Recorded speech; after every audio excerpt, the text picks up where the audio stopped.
5 chapters contained in a great place and filling the whole earth. So it's basically saying that there are 5 chapters in this great place, in this volume, meaning it's like a universe into of itself, it's calling it, and it contains the whole earth in it.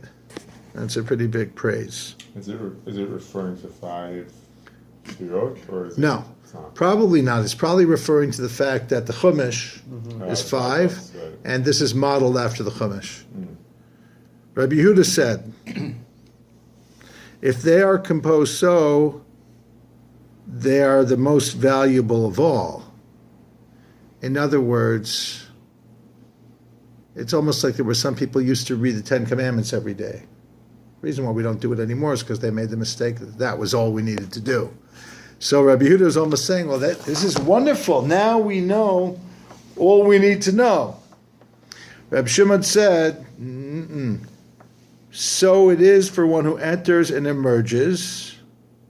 For one who does not enter and emerge, not so.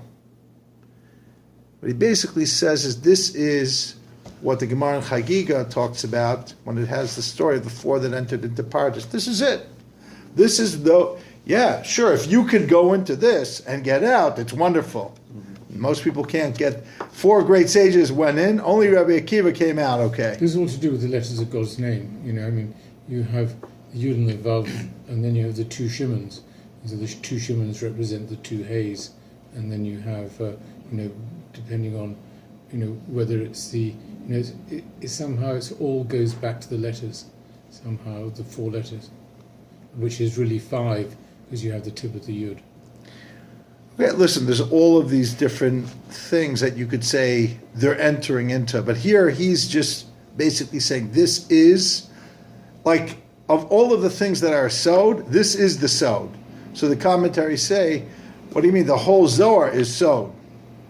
And now you're like, and Rabbi Shimon said, this is the Pardes here. The Sod. And so good for you if you can go in and out, but most people are not able to do it. So is he arguing with Rabbi Yehuda? He's warning him. He's saying, not everybody's capable. And here, which Pardes is it? Is the Pardes above or the Pardes? Is the Pardes associated with Bina? I think this is the Hakdama. We don't know what it is. There's an introduction to it. So we first have to just read what Reb Shimon is saying, and then if you can answer, you'll answer the question once we do it. I don't know the answer. Meaning I don't know.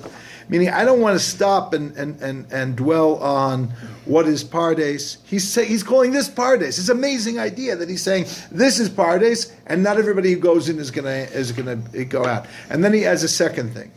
This is one who, I need this here. Sorry. No problem. It says for one who does not enter and emerge, not so. So in other words, it sounds like there are people that don't even enter, right?